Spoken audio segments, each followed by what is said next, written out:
Dios les siga bendiciendo. Sean todos bienvenidos, hermanos, nuevamente a este lugar. Vamos al Evangelio según San Lucas.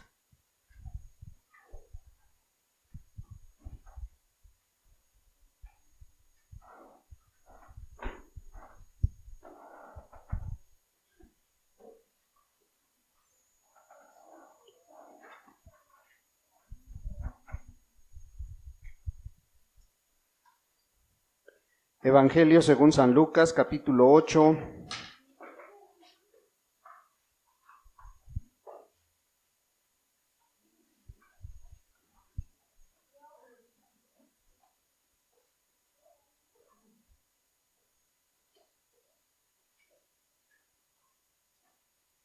Versículo 38 y 39.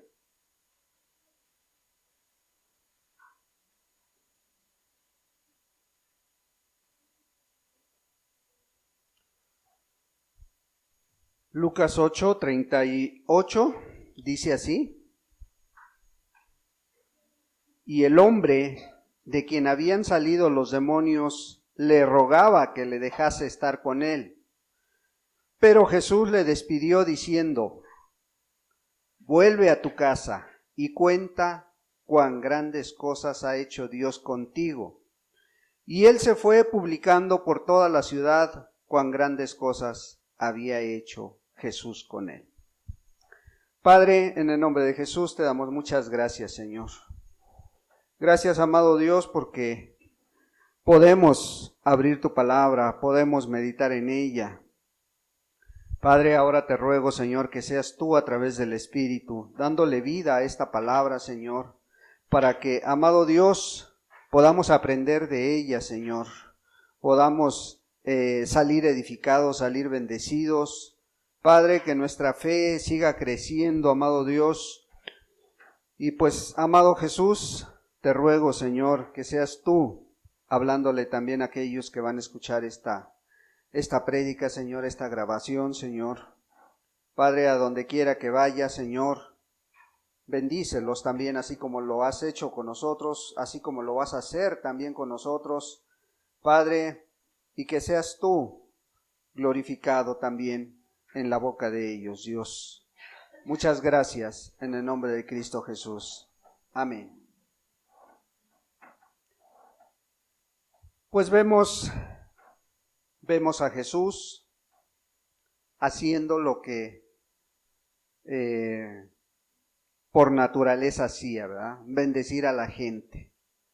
Y aquí vemos a un hombre que había sido atormentado por demonios. Vemos a un hombre que estaba oprimido por el demonio, pero vemos el poder y la misericordia de Dios en esta vida. Así como hemos venido hablando de la fe, de la confianza en Jesús, hemos podido aprender que pues solamente Él es el único que puede ayudar al ser humano. O sea, no hay nadie más que pueda liberar la vida del humano, la vida de la persona que está oprimida por el demonio, por este mundo, por los afanes, por las luchas, por las pruebas, por las enfermedades. Solamente Cristo Jesús puede hacer algo por ti, ¿sí? Vemos cómo Jesús les acababa de hablar de muchas cosas, les acababa de hablar de la luz que no se puede ocultar, de la semilla que crece, les acababa de hablar del grano de mostaza, ¿verdad? Hace 8 días hablábamos de esta mujer que tenía 12 años enferma y simplemente un toque de Dios cambió su vida. Hoy miramos esta historia, hoy miraremos la historia del endemoniado gadareno, pero viene más explicada en Marcos capítulo 5. Marcos capítulo 5, viene desde el versículo 1 al 20, viene explicada esta historia. Esta historia en la cual vamos a meditar hoy, esperando que podamos aprender algo, podamos sacar algo de este pasaje, ¿verdad? Vemos a Jesús, dice el versículo 1, vinieron al otro lado del mar, a la región de los Gadarenos, y cuando salió él de la barca, enseguida vino a su encuentro de los sepulcros un hombre con un espíritu inmundo. Este capítulo 5 está muy relacionado al capítulo 4, vienen uno detrás del otro, y asimismo el capítulo 6, como nos lo deja ver la escritura. O sea, ¿qué te quiero decir? Que eran en el mismo momento, sucedieron una después de la otra cosa. O sea, sucedió una cosa, y aquí vemos que primero había hecho el milagro de calmar la tempestad, cuando sus discípulos estaban, temerosos, ¿verdad?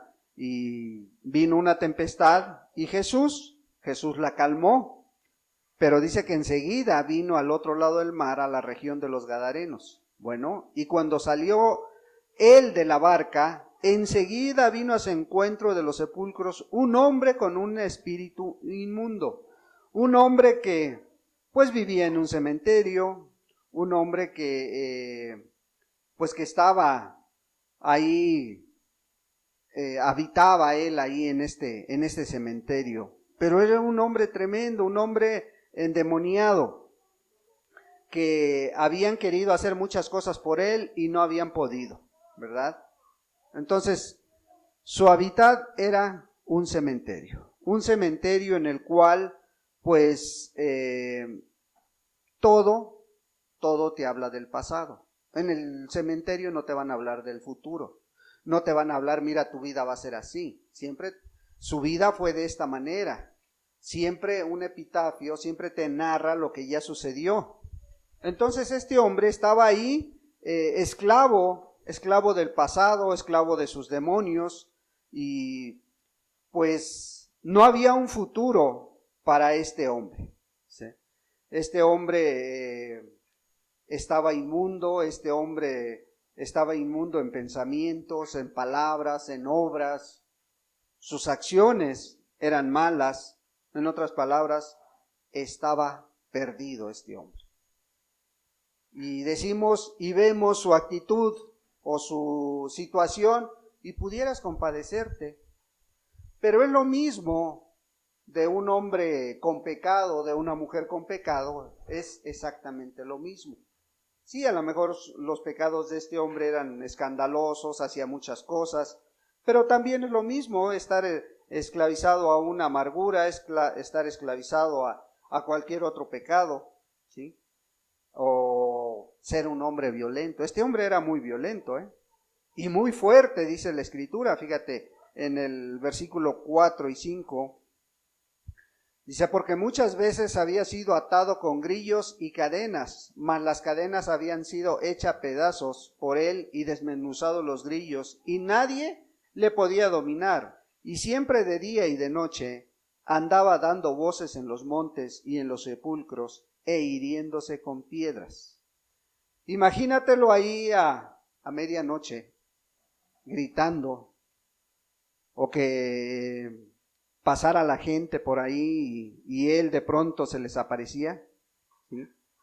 Pues era demasiado violento, lo habían querido agarrar, lo habían querido llevar a la cárcel, pero pues no duraba ahí, lo ataban con las cadenas y rápidamente se soltaba, ¿verdad? Entonces era el terror de la gente, era el terror del pueblo. Yo creo que para pasar por ahí se tenía que pensar bien, o acompañado para no llevarse un buen susto. Pero dice la Escritura, fíjate, vamos al versículo 6. Cuando vio pues a Jesús de lejos, corrió y se arrodilló ante él, y clamando a gran voz dijo, ¿qué tienes conmigo, Jesús, Hijo del Dios Altísimo? Te conjuro por Dios que no me atormentes. Porque le decía, sal de este hombre, espíritu inmundo. Y le preguntó, ¿cómo te llamas? Y respondió diciendo, Legión me llamo porque somos muchos, y le rogaba mucho que no los enviase fuera de aquella región.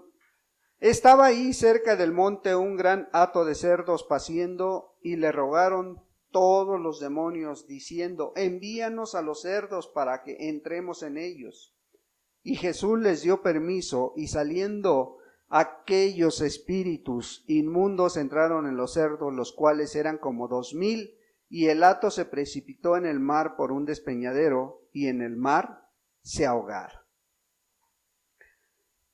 Primero vemos la reacción cuando este hombre ve a Jesús. ¿Qué hizo? Llegó, dice la Escritura, y se arrodilló ante él. O sea, aquí se cumple la palabra que dice en Santiago, ¿no? Los demonios creen en Dios. Pero ¿qué hacen? Tiemblan. Y este llegó y se arrodilló. ¿Sí? Y se arrodilló ante él. ¿Sí? O sea, como buscando misericordia a lo mejor. No a lo mejor queriendo adorarle, pero sí buscando que Dios extendiera su misericordia. Entonces, pues reconocen a Jesús los demonios, ¿verdad? Reconocen que Jesús tiene la autoridad sobre ellos, y este hombre sabía ello. Y Jesús le preguntó: ¿cómo te llamas? Legión, le dijo. ¿Saben cuántos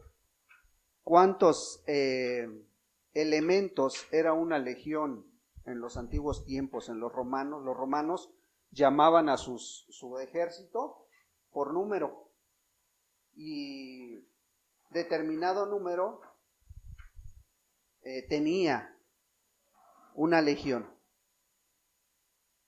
¿Cuántos soldados era una legión romana, hermanos? 5,000 según tú. No sé dónde lo buscaste, pero según tú 5,000, sí, hermana. Y si vemos algo, dice que le dice legión, porque somos muchos, y le rogaba mucho que no los enviase fuera de aquella región. Y estaba ahí un gran hato de cerdos, y le rogaron que fuera ellos, ¿sí? Y el hato de cerdos dice que eran 2000, ¿verdad? Y la legión no eran 5,000, son 6,000 soldados, eran 6,000 soldados, ¿sí? Casi, ¿verdad? Casi estaba dentro del reino. Entonces, vemos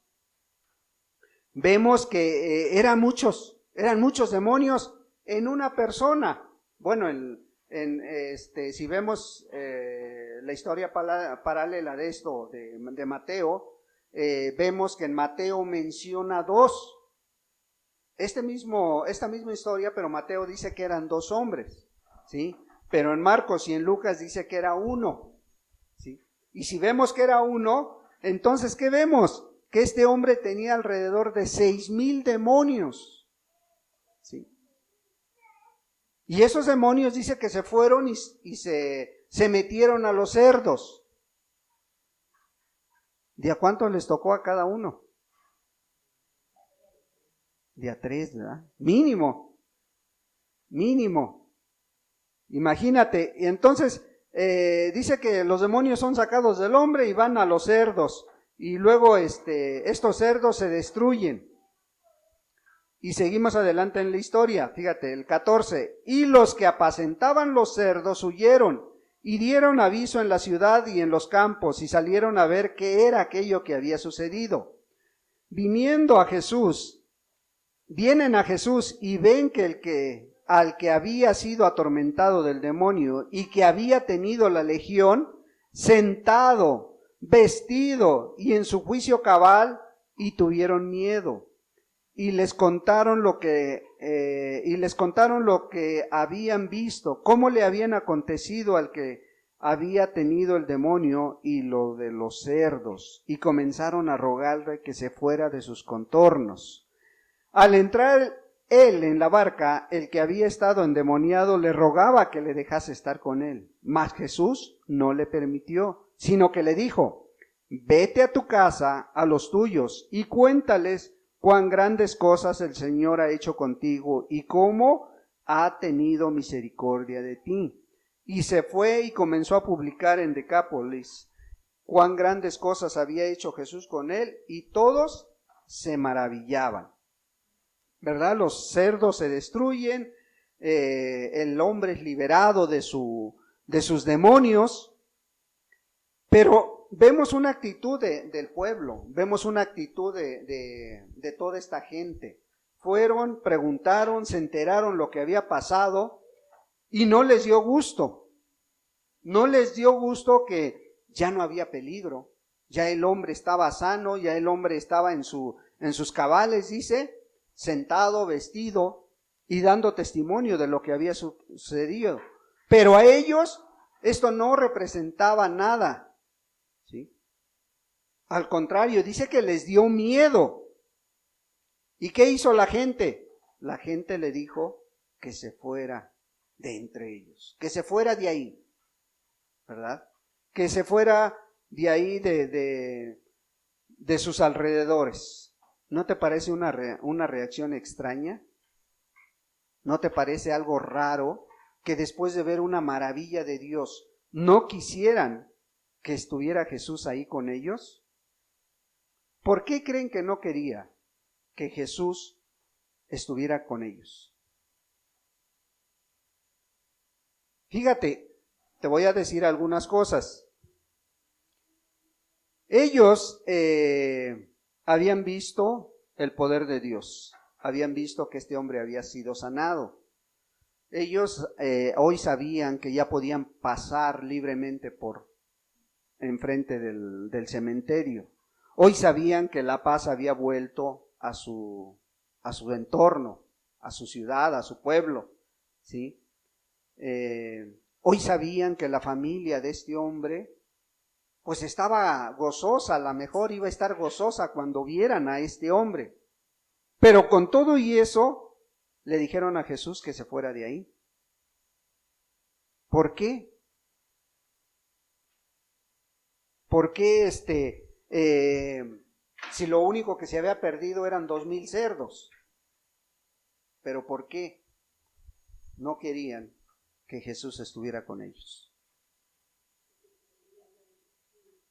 ¿Por qué, perdón? Porque se veían a ellos mismos. Puede ser.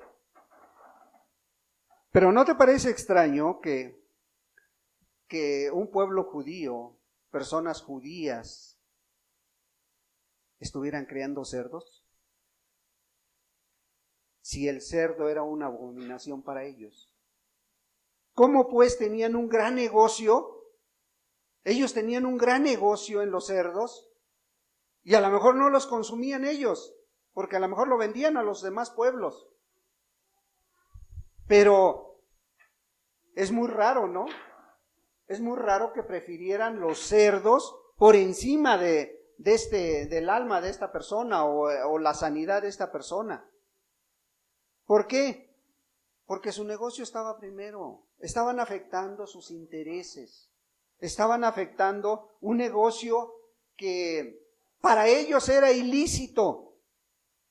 Y a lo mejor no quería tampoco que saliera a la luz esto. Porque pues siendo judíos iban a tener problemas con los demás, con las autoridades. ¿Sí? Entonces vemos que lo material era más valioso para ellos.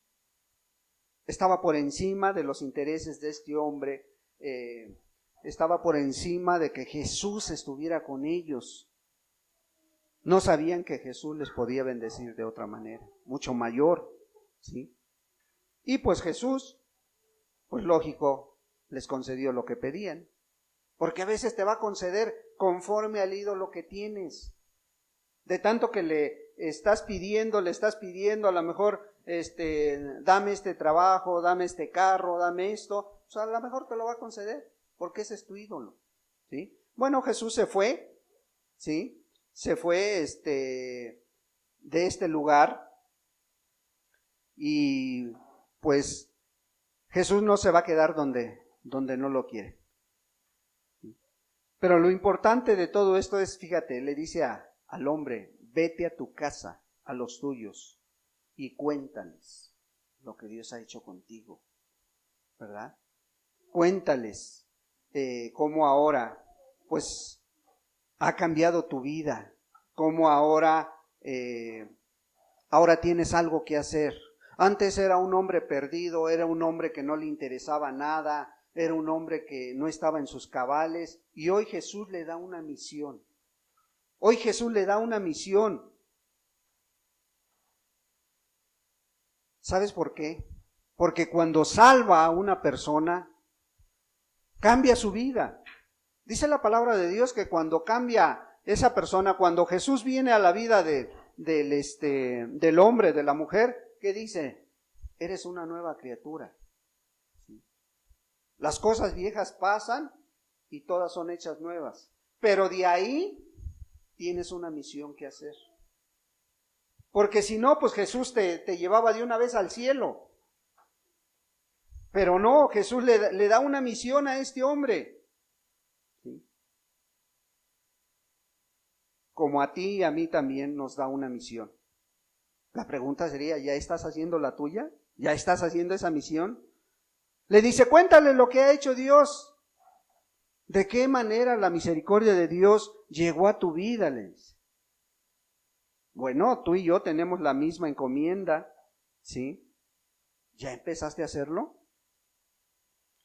¿Ya empezó a ver tu familia ese cambio? ¿Tu familia ya ha visto que eras uno antes y eres otro ahora? ¿Sí? Bueno, ¿cómo podemos aplicar esta historia a nuestra vida? ¿De qué manera podemos sacarle provecho a esto? ¿Sí? Pues ya vimos que es una triste historia de un hombre que tenía el demonio en su cuerpo, en su alma, en todo su ser.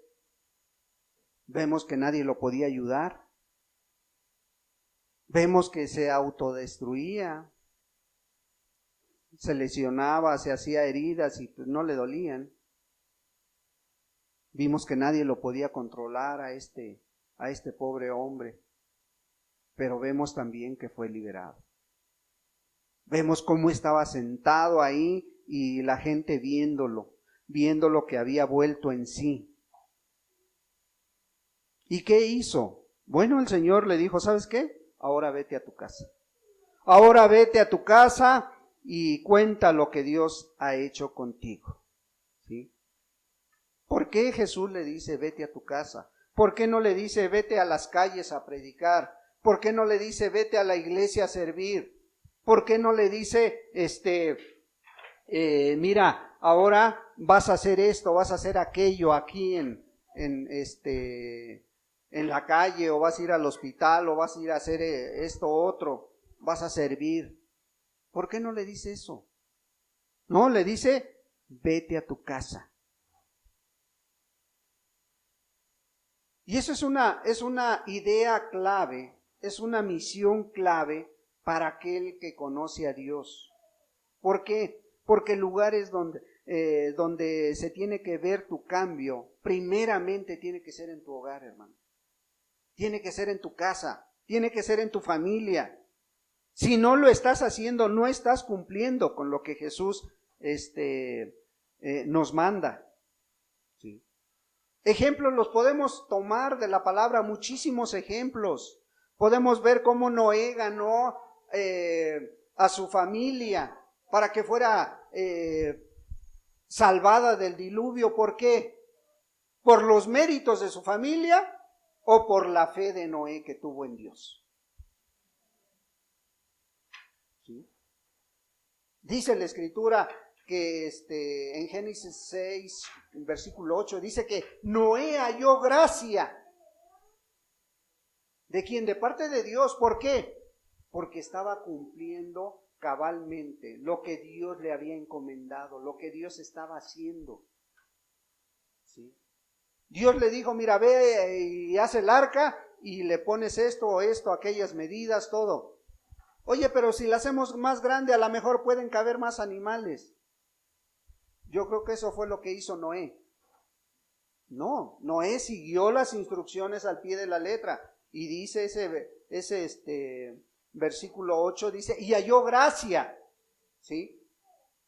Y en el versículo 18 de ese mismo capítulo dice que fue cumplida la palabra de Dios. ¿Por qué? Porque la familia de Noé se salvó, ¿sí?, del diluvio.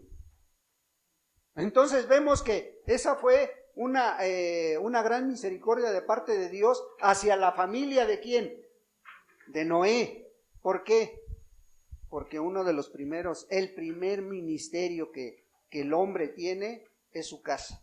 El primer ministerio que la mujer tiene es en su casa, ¿sí? Y después vemos la actitud que tuvo Josué en Josué 24, cuando se pone a mirar al pueblo, y a lo mejor estaban en una reunión como estas, ¿sí? Estaba Josué ahí delante del pueblo mirándolos, y les dijo, miren, si bien les parece servir a Dios, tienen que dejar todo lo que vienen arrastrando, ¿sí? Todos los dioses que vienen arrastrando. Tienen que dejarlo, tienen que dejar, casi les estaba diciendo, tienen que dejar esa pasividad, tienen que dejar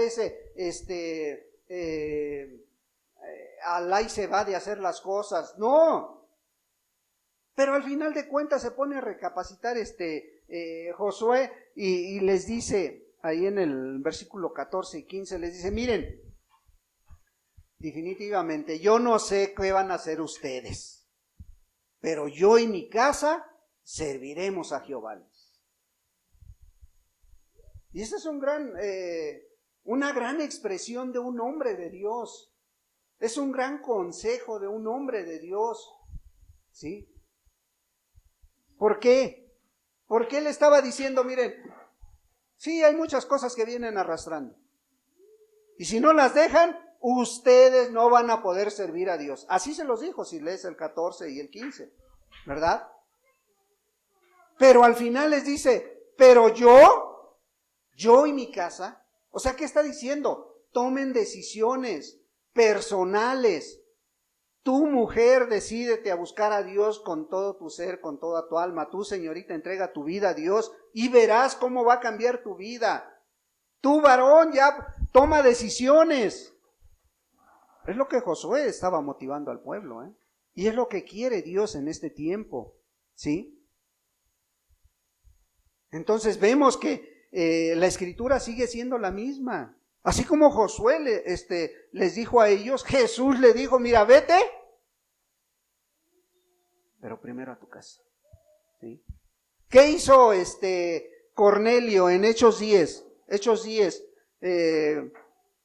cuando Pablo, a ver, vamos a ver Hechos 10, porque esa historia no me la sé muy bien. Hechos 10, vamos a ver el versículo 24, ¿verdad? ¿Qué había pasado aquí? Bueno, había pasado que Cornelio había mandado a traer a Pedro, ¿verdad? Había mandado a traer a Pedro, ¿para qué? Para que le hablara de Dios, para que le predicara. Entonces, Cornelio, que era importante, que era un hombre importante, un hombre con dinero, ¿qué hizo? Hizo Cornelio a lo mejor, sí, ¿sabes qué? Vente, vamos a la recámara, o vente, vamos al privado, o vente, vamos a platicar para que me hables de Dios. Eso hizo Cornelio con Pedro. No, ¿sabes lo que hizo Cornelio? Fue y convocó a toda su familia, dice la Escritura, y convocó a sus vecinos, y convocó a todos los que tenía cerca. ¿Para qué? Para que escucharan el mensaje de Pedro, porque era muy importante, y Cornelio quería que su familia conociera a Dios, conociera de Dios. Entonces vemos que es un ministerio muy grande el ir a la casa. ¿Sí? Y de ahí puedes sacar más historias, puedes sacar la historia del carcelero de Filipos, allá en Hechos 16. También vemos cómo él tenía ahí a Pablo, lo tenía preso. ¿Sí? Y Pablo le da la promesa, es promesa para él. Cree tú y serás salvo tú y tu casa. ¿La puedes hacer tuya? Claro que la puedes hacer tuya, hermano. Viene en la palabra de Dios. Se cumplió tan luego que vio las maravillas de Dios y escuchó el evangelio de Dios. Inmediatamente dice que se bautizaron. En el versículo 34 se bautizaron toda su familia de Cornelio. ¿Sí? Ahora, son acepciones a la regla, sí. Porque a lo mejor tú vas a decir, bueno, es que yo ya creí, mi familia no quiere. Pues analiza bien, a lo mejor por qué no se ha cumplido la palabra en ti. ¿Sí? Pero esa promesa fue para él directamente. ¿Sí? Entonces, ¿a qué vamos? A que Jesús lo manda a su casa, a este endemoniado. ¿Para qué? Para que toda su familia conociera la maravilla que Dios había hecho. Bueno, esa es una misión de parte tuya y de parte mía que tenemos hoy delante de Dios. Nuestras familias deben ser las primeras en saber que nuestra fe es real. Sí, que tu cristianismo es genuino. Ahora, ¿fácil es esta encomienda? No, hermano. No es fácil. Porque pudiera ser todo lo contrario, ser más difícil. Pudiera ser más difícil si realmente no hay una fe genuina en ti. ¿Por qué? Porque en tu casa te conocen. En el hogar te conocen cómo eres. ¿Sí? Aquí a lo mejor, pues cada 8 días nos vemos y puedes aparentar, te puedes aprender los cantos, te puedes aprender el saludo, te puedes aprender el comportamiento de muchos, y pues ya al cabo del tiempo dices, soy hermano, ¿verdad? Pero ahí en tu casa no, ahí te conocen como eres, ahí te están viendo muchas veces al día, muchas horas en el día, ¿sí? Entonces ahí es donde hay que preguntarse, ¿mi testimonio en la casa, en mi hogar, es bueno o es malo?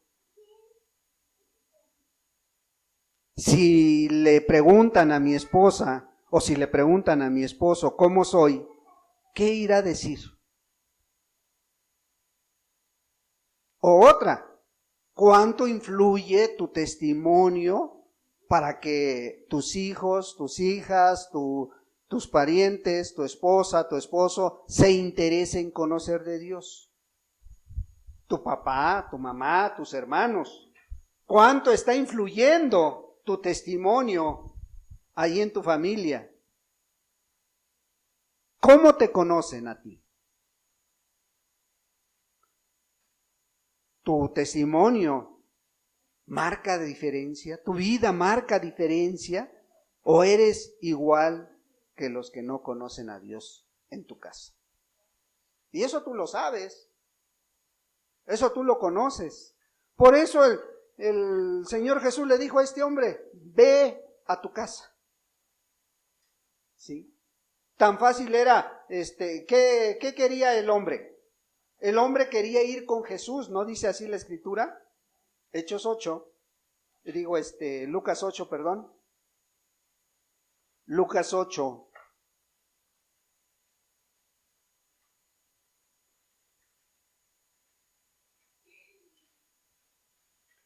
Versículo 38 dice, y el hombre de quien habían salido los demonios le rogaba que le dejase estar con él. Pero Jesús le despidió diciendo, vuélvete a tu casa y cuenta cuán grandes cosas ha hecho Dios contigo. Cuenta cuán grandes cosas ha hecho Dios contigo. Ya saben tus familiares cómo Dios ha tratado contigo. Ya saben cómo está tratando Dios contigo.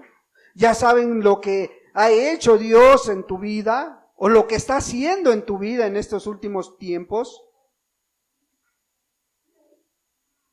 ¿Qué tanto tienes tú de interés porque los tuyos conozcan a Jesús? ¿Es poco? ¿Es mucho? ¿Qué tanto es tu interés por dar a conocer a Jesús ahí en medio de tu familia?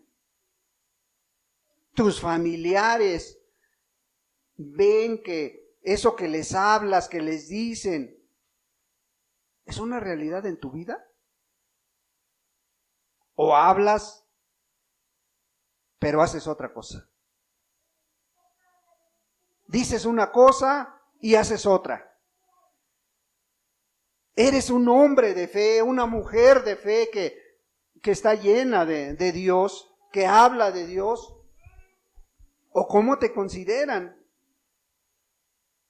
¿Qué crees que diría tu familia? No, mi papá es un hombre de fe, mi mamá es un hombre de fe. ¿Qué dirían? O dirían, no, mi mamá es una religiosa, mi papá igualmente. O en otras palabras, para ir más directo, van a decir, no, son unos hipócritas. Porque así te dicen. Ahora, no es una ofensa. Los hipócritas eran los artistas de antaño, de aquel tiempo. Eran los que hacían una buena actuación. ¿Sí? Entonces, ¿qué significa hipocresía? Estar actuando. Estar actuando algo que no eres. ¿Sí? Si les preguntáramos, ¿eres el mismo aquí o en tu casa? ¿Eres la misma aquí en tu casa? ¿Actúas de la misma manera? ¿Sí? O aquí, aquí sí, hermano, hermana, amas a todo mundo. Y en casa, eres otro, eres otra. ¿Sí? Aquí sí eres bien amoroso, en casa eres un amargado, una amargada. ¿Sí? Aquí te desvives por querer ayudar, bueno, no tanto, pero por querer hacer las cosas. A ver, ¿en qué ayudo? ¿Qué se necesita, hermano, hermana? Vamos a hacer esto, vamos a hacer. Y allá en tu casa quieres que todo te den. Ya llegó el patrón, hay que traerle sus pantuflas. Ya llegó el patrón, hay que ponerle su baño, ¿sí? Ya llegó la patrona, hay que cocinarle, ¿no? O sea, en otras palabras, tu casa es un lugar donde la gente o donde tu familia le gusta reunirse. Sí, es ese lugar donde se sienten a gusto, se reúnen, porque sienten otro ambiente ahí en tu hogar, sienten otra forma de ser amados, de ser queridos en ese lugar, y para eso cuenta mucho el testimonio de tuyo, ¿sí? En tu casa hablas de la bondad de Dios. ¿O te da pena mencionar que eres cristiano? ¿O te da pena decir, miren, Jesús vino a buscar y a salvar lo que se había perdido? Y hoy muchas de nuestras familias están perdidas. Y los cristianos están callando. Y muchas veces aquellos 4 leprosos tienen más celo, ¿sí? Los de la historia de los leprosos, de los 4 leprosos allá en Samaria, tienen más celo porque ellos estaban tomando víveres, estaban tomando ropa y todo, y de pronto recapacitan y dicen, híjole, hoy es día de buenas nuevas, y nosotros estamos callados. Y si nos esperamos hasta el amanecer, dice, nuestra maldad nos va a alcanzar. Y Dios nos libre de que nuestra maldad nos vuelva a alcanzar, hermano. ¿Sí? Dios nos guarde. Entonces, ojalá y no te dé pena mencionar a Jesús en tus reuniones familiares, porque Jesús le dijo, vete a tu casa, ¿sí? Ahí es donde se empieza a predicar de Cristo. Y este hombre cumplió al pie de la letra, fue y empezó a predicar. Pero no se quedó ahí, terminó en la ciudad.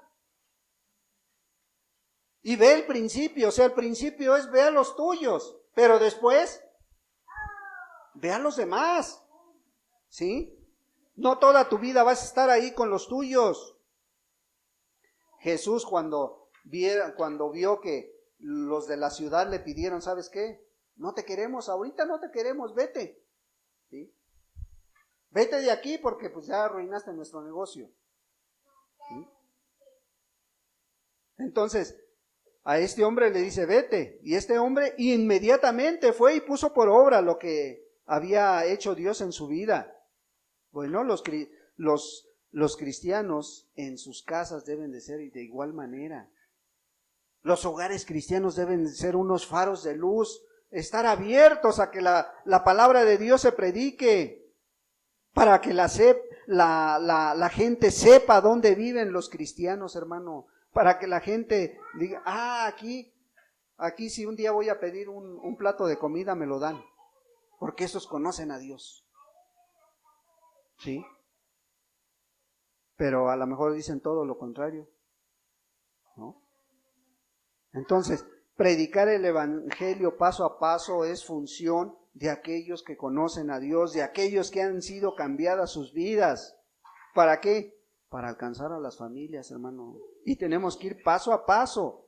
O sea, no podemos brincarnos los principios. El Señor no le dijo, mira, vete de evangelista, vete de pastor, vete de apóstol. No, el Señor le dijo, vete a tu casa. Empieza por los tuyos. Y lo mismo hizo con los discípulos. Allá en Mateo 10 dice que les manda a predicar a todas las naciones, pero les dice, primero vayan a las ovejas perdidas de la casa de Israel. O sea, primero vayan a los suyos. O sea, no pueden ser luz de la calle y oscuridad de su casa, ¿sí? Entonces, es maravilloso ver lo que Dios hace en las vidas de la gente. Es maravilloso saber que Dios está actuando en tu vida, en mi vida, pero realmente ¿estamos cumpliendo con lo que Dios te manda? Ahora, le pidió muchas cosas a este hombre, yo creo, ¿sí?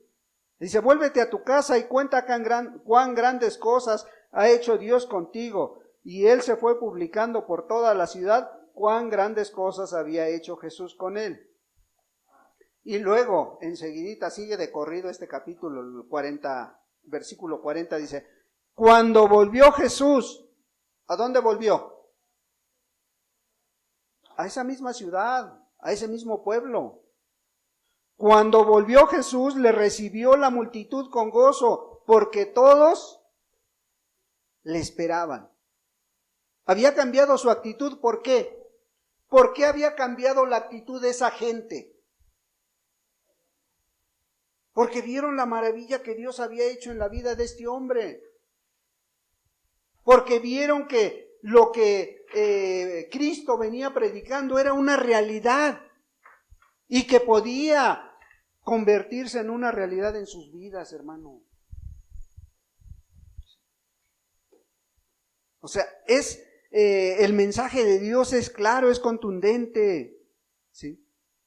Pero ¿qué pasa? Este hombre fue fiel en su casa. Primero en su casa fue fiel y la bendición se esparció, ¿no? Y es el mismo principio que Dios siempre ha manejado, que siempre Dios ha puesto en la Escritura para el cristiano. Es el mismo principio que puso cuando Dios fundó la iglesia primitiva. Y tú ves la iglesia primitiva cómo se fundó en Hechos 2 y cuenta la historia. Y cuenta la historia de aquellos que se convirtieron y se volvieron a Dios. ¿Qué pasó con ellos? Fueron fieles. Dice que permanecían juntos en oración, permanecían juntos en alabar a Dios, permanecían juntos en todas las áreas de su vida. Y posteriormente, ¿qué pasaba? Que Dios añadía a los que iban a ser salvos en ese lugar. ¿Por qué? Porque veían cómo la gente se salvaba individualmente y por familias, ¿sí? Porque aquellos que escuchaban el Evangelio y se volvían a Dios, cumplían con este principio, volvían a su casa. ¿Sí?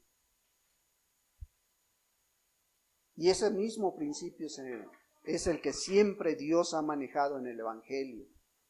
Y aún desde el Antiguo Testamento, en el libro de Malaquías dice que Él haría volver el corazón primero de los padres hacia los hijos y luego de los hijos hacia los padres. ¿Sí? No les dice, primero voy a hacer volver el corazón de esta ciudad para que vengan para que vuelvan a predicar, para que vengan a testificar. No. Dice Malaquías, Dios hará volver el corazón de los padres hacia los hijos. ¿Por qué les estaba diciendo eso?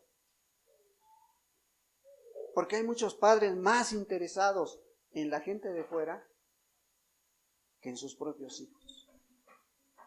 Hay gente que prefiere andar sirviendo a los demás y no sirviendo a la familia.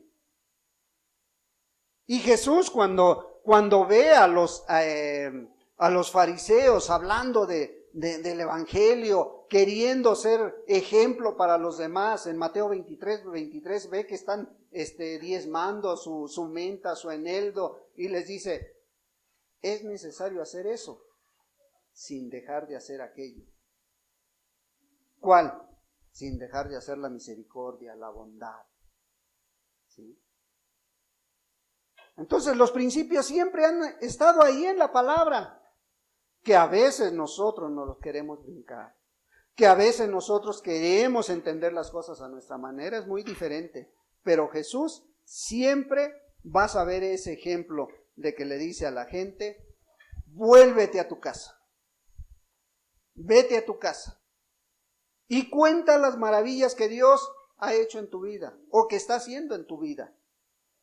Y aquí no sé cuántos han sido fieles a este mandato, cuántos han escuchado esto, o a lo mejor es primera vez que lo escuchas. Bueno, si es primera vez, dice el Señor, vuélvete a tu casa y cuenta cuán grandes cosas ha hecho Dios contigo. Y Él no se opuso, Él no dijo, bueno, me voy a preparar, porque esa es otra de las cosas que luego ponemos por excusa, voy a prepararme, ¿sí? ¿Es válido? Claro que es válido la preparación. Pero ¿cuánto te imaginas que este hombre duró en prepararse?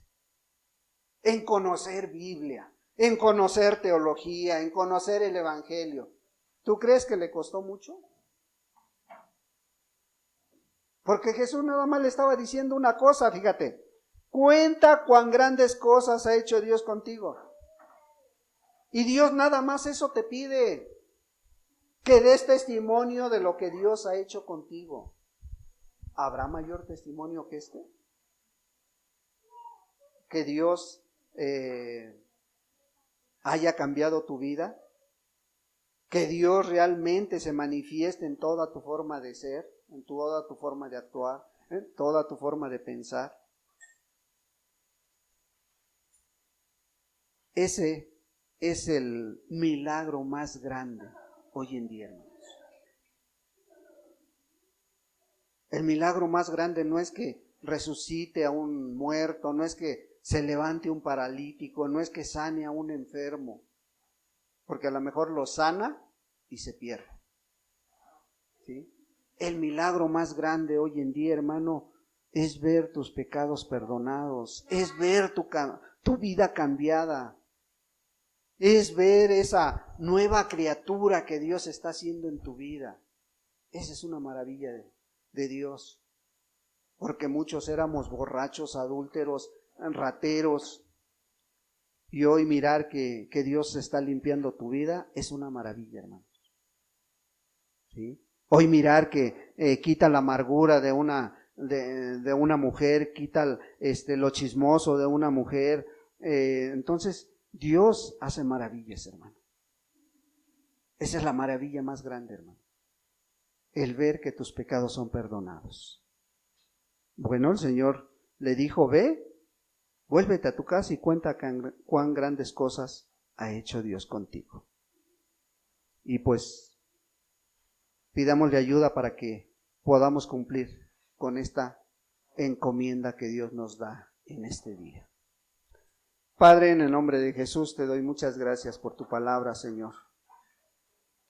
Gracias, amado Dios, porque eres bueno, eres maravilloso, Señor. Y creo que tu palabra siempre es viva y eficaz, Señor. Y estoy seguro de que no va a regresar vacía, Señor. Y te ruego, amado Dios, que tu santo y precioso Espíritu añada aún más de verdades que las que yo pude mencionar a través de este pequeño estudio, Señor.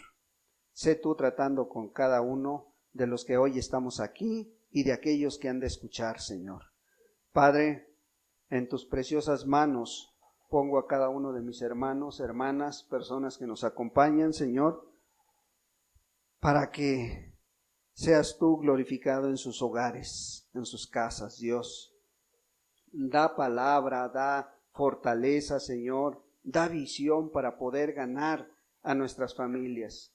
Así como lo hizo Noé, así como lo hizo Josué, así como lo hicieron tantos siervos tuyos, Señor, que son ejemplo para que podamos aumentar nuestra fe y ver que sí se cumplió la palabra en ellos y que tú eres el mismo ayer, hoy y por los siglos. Gracias te damos en el precioso nombre de Jesucristo, tu Hijo amado. Amén y amén.